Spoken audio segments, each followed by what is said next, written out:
Εντιμότατε κύριε Δήμαρχε Αριστοτέλους, φίλε κύριε Πάχτα, αγαπητοί μου, ευλογώ το Θεό και τον ευχαριστώ γιατί με αξίωσε να πατήσω πρώτα απ' όλα το χώμα της Αρνέας. Τον ευλογώ και τον ευχαριστώ γιατί με αξίωσε να πατήσω το χώμα της Μακεδονίας και της Χαλκιδικής και τούτο είναι θαρώ σήμερα για μένα η ωραιότερη προσφορά την οποία θα μπορούσε ο τόπος και εσείς να μου προσφέρετε ως καρδιακό σας δώρο.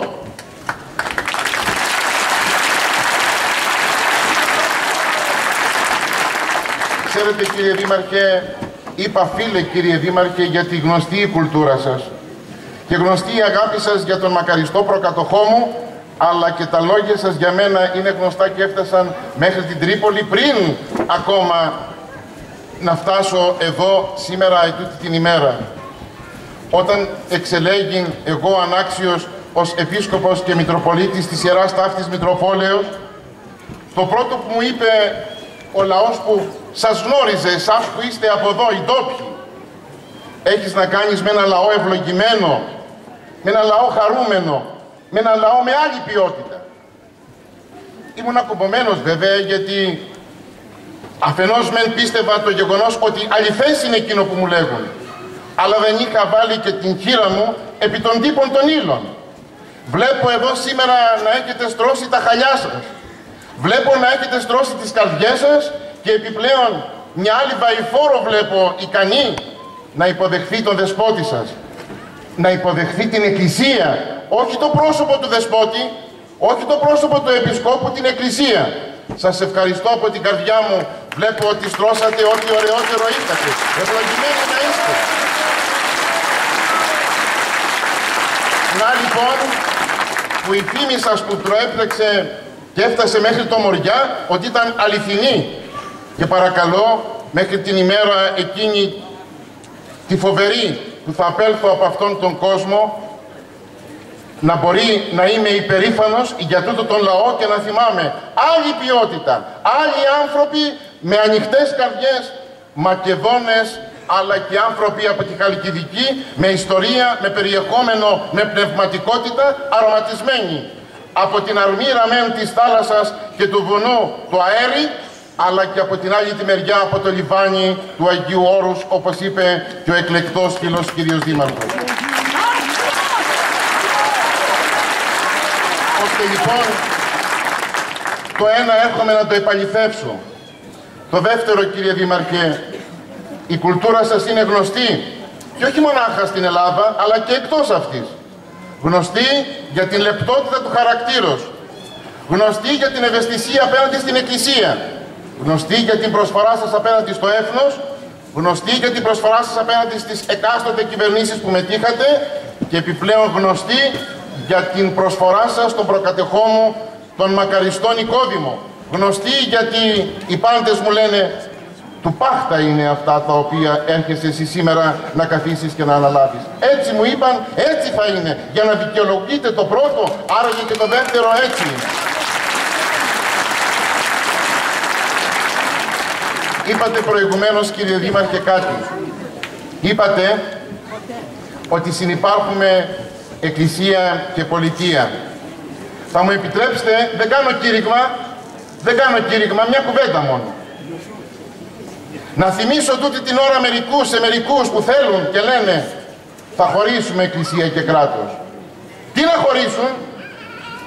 Τη σάρκα από τα οστά, το αίμα από την καρδία και τη συνείδηση.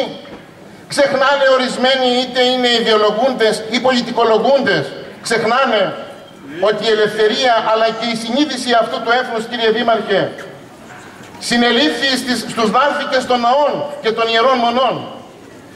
Μεγάλωσε κάτω από τους τρούλους των ιερών ναών και των μοναστηρίων. Δοξολογήθηκε από τα δοξαστικά της Εκκλησίας. Και όχι μόνο τούτο, ετράφη από το σώμα και το αίμα του Κυρίου και από το αίμα των μοναχών, των πρεσβυτέρων, των διακόνων, των επισκόπων, των πατριαρχών. Τι θα χωρίσουμε, ποιους θα χωρίσουμε?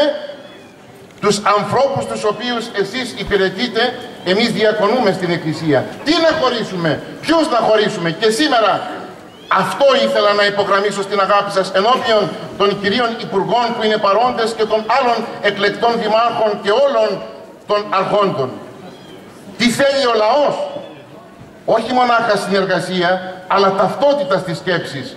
Ταυτότητα στην παράδοση αυτή η οποία βγήκε από την Εκκλησία. Μην ξεχνάμε ότι για πρώτη φορά όταν συστάθηκε το ελληνικό κράτος, συστάθηκε σε μοναστήρι της Πελοποννήσου. Συστάθηκε στις Καλτεζιές και μπήκανε μέσα σε αυτές τότε προύχοντες και λαός και παπάδες και δεσποτάδες, αλλά και οι οπλαρχικοί, για να φτιάξουν ετούτο το έθνος. Το ίδιο έγινε και εδώ πέρα. Το ίδιο απολύτως. Αυτόν τον λαό δεν μπορούμε να το χωρίσουμε από την Εκκλησία. Μάνα του ήταν, μάνα του είναι, μάνα θα μείνει. Όσο για την κρίση...